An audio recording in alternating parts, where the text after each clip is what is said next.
Hi, this is Micornus, Phokane, the leader and the founder of Church Governance Solutions. I'm embarking on part 3 today of this great topic. We're speaking about divine relationships that grow churches. Divine relationships that grow churches. And of course, I've said that this is part 3.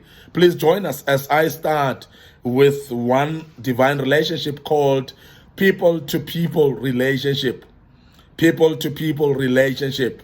And I want you to understand that a church is a church, therefore, because of relationship between the people.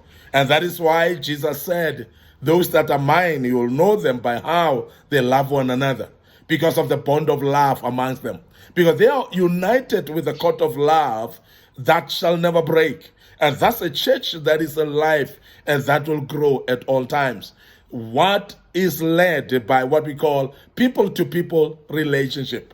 Now, in the book of Philippians, chapter 1, verse 27, and also the book of Colossians, chapter 3, verse 12 to 17, you'll realize that healthy churches encourage the spirit of unity amongst the people, as well as a solid, secure relationship with one another.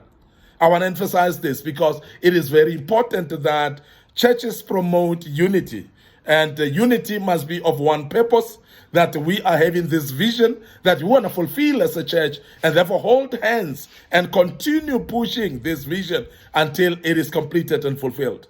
This is very key, and we cannot undermine or ignore the fact that unity is power.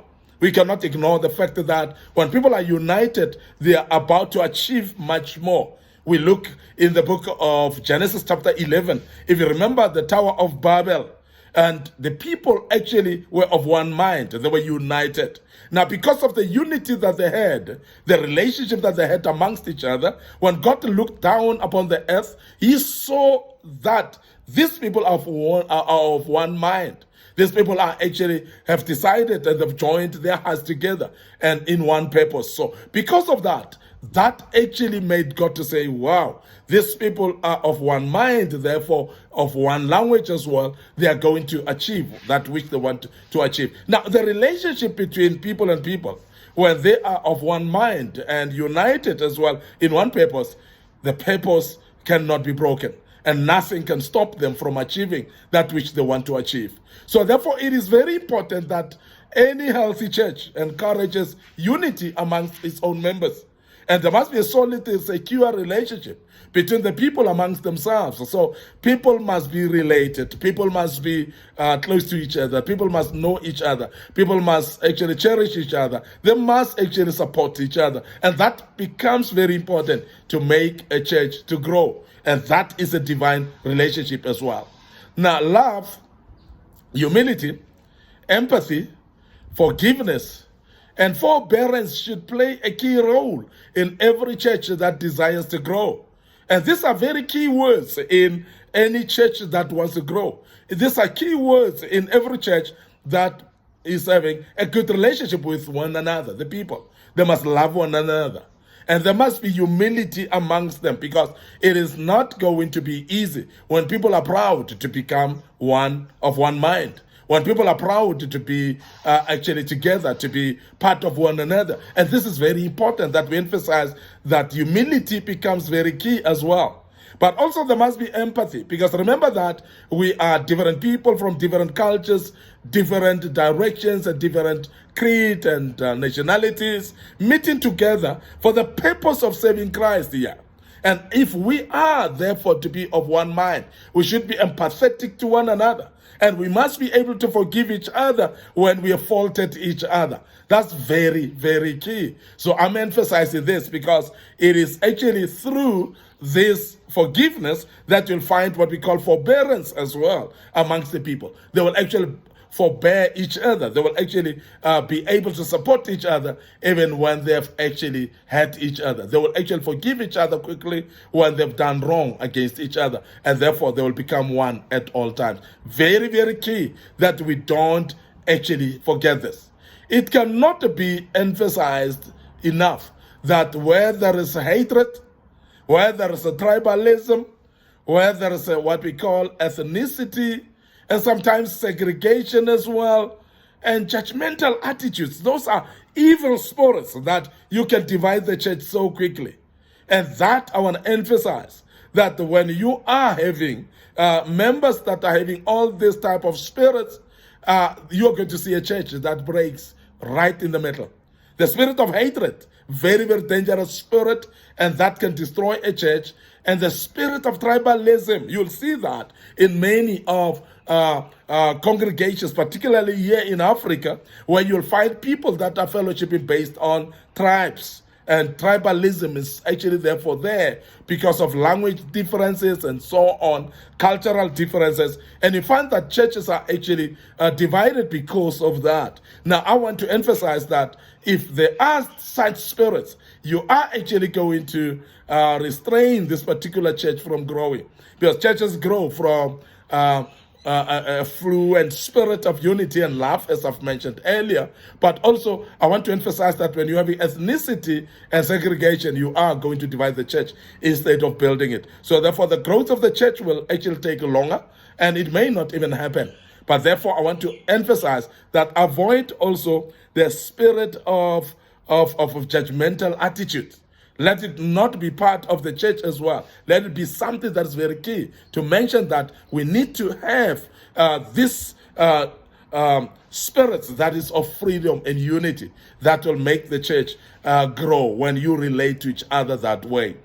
The Spirit of God will not dwell there, and therefore demonic activities will thrive well there when there are those spirits that I've just mentioned, which is the spirit of hatred, tribalism, ethnicity, segregation, and judgmental attitudes. You'll find that actually is the spirit of the devil that will dwell there, not the Spirit of God at all. And therefore, demonic activities will be therefore much more in that particular church. In the book of James, chapter 3, if you read from verse 14 to 17, you'll actually see and attest to exactly what we're talking about, because that's very key, that we become united of one mind if we are going to see a church growing.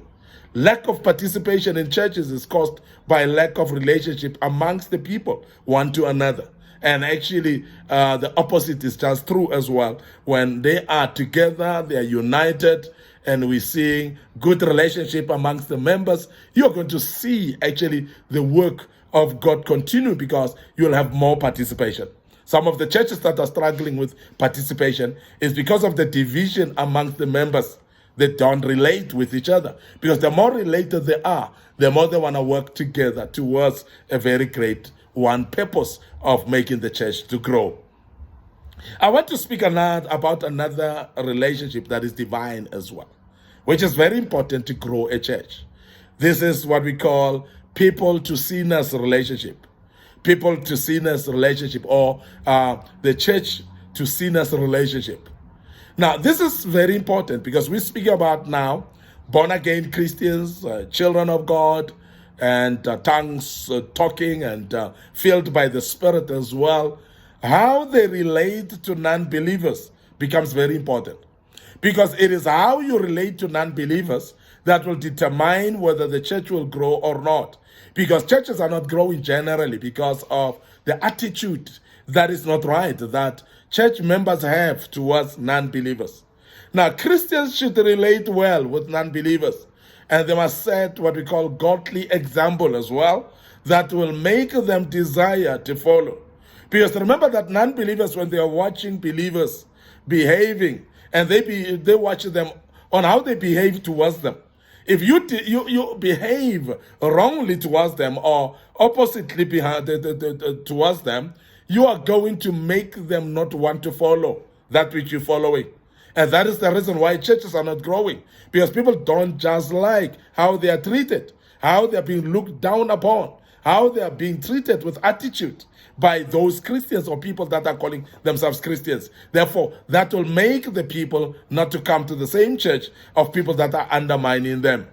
Remember that shepherds do not bear the sheep, but it is the sheep that reproduce after their own kind to make actually more members come. It is not the pastor who must win the people out there, but the sheep themselves. They're recruiting other sheep into the crowd. And that is when you're going to see success in the church growth.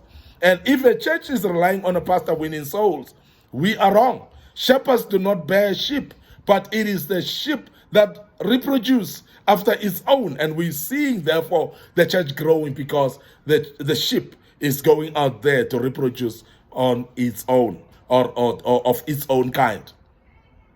People should create relationships with associates and with their own friends, with their own neighbors, with their colleagues at work, and they must make sure that they relate with their communities as well, with the intention of creating platform for bringing those people to Christ. This is very important because if you live just anyhow, if you deal with people just anyhow, you deal with your colleagues at work just anyhow, and you don't intentionally make sure that your friends, your colleagues, and maybe even your associates and neighbors and relations and brothers and sisters that don't know the Lord, if you don't want to become a reflection of an example of people that will see you as a reflection of Christ, and so that they can come, you're going to lose out, and we are not going to see churches growing because people don't see that example in you. So it is therefore very important to take cognizance of how you live amongst the people and how you treat them as well, because the way you treat them, that's the only way they're going to see God, unfortunately. And therefore the church will not grow because the people see the church in a very, very bad light. So please be aware of that and make sure that you relate with the non-believers out there and make sure that the church grows as well. But that must be intentional. Now, most people come to Christ through invitation by friends, and I'm sure you'll agree with me. Some people come to Christ through invitation of their own brothers and sisters, their relatives. Some people come to churches because they are invited by their own colleagues at work. So this becomes therefore very important because it's a platform of winning people when you do so. Now, the invitation that you extend towards the people, they are going to decide to come based on how you treat them, on how they see you as well in their midst. This is very important, and that's the only time we're going to speak about church growth when we do so. The growth of any church will depend on how many bridges built by members to their friends, how many bridges are built by their members towards their colleagues, towards their own relatives as well, and associates around in the community, or to cross and come to Jesus Christ through the church itself. Now, this is very important. Now, the bridges that you build between you and your friends, and to allow them to cross towards Christ, those are the ones that will make the church grow. And I want to emphasize that every single member must have a good relationship with non-believers out there so that we are able to invite them to Christ. I want to end up here today. Your host, Micornus Phokane. Thank you very much for listening to us and being part of this great topic. Of course, this was part 3. We will deal with part 4 tomorrow. I want to invite you to join us as we deal with part 4 tomorrow of this great topic, divine relationships that grow churches. But please also visit our YouTube channel, Micornus Phokane. Subscribe to this YouTube channel. Make sure that you click notification button as well so that you are notified of the videos that we post. Also, before I check out, please remember also to check out to our Facebook pages, Micornus Phokane, and the Church Governance Solutions as well. So please click notification buttons on those, like them, those pages, and you'll be able to be notified when we have posted videos of this kind that will teach you quite a lot. May the good Lord bless you. Allow me just to check out right here and say cheers for now.